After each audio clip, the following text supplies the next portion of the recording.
অবিচার।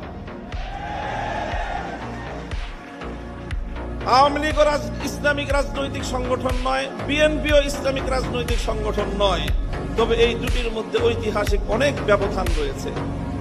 সেই ব্যবধানটার কথা আমি আরেকটা উদ্ধৃতি দিয়ে একটু স্মরণ করিয়ে দিতে চাই।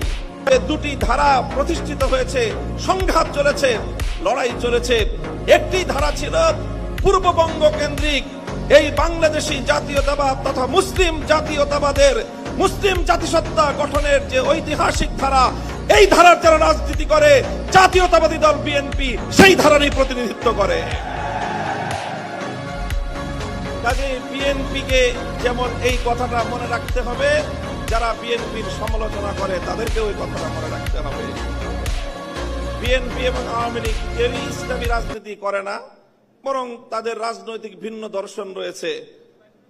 ঠিক যেমনি ভাবে আবু জাহাল আর আবু তালেব কেউই কিন্তু ইসলামের পথের অনুসারী ছিলেন না, কিন্তু কেউ যদি আবু তালেব আর আবু জাহেলকে এক পাল্লায় মাপে, তার চেয়ে বড় জালিম আর কেউ হতে পারে না।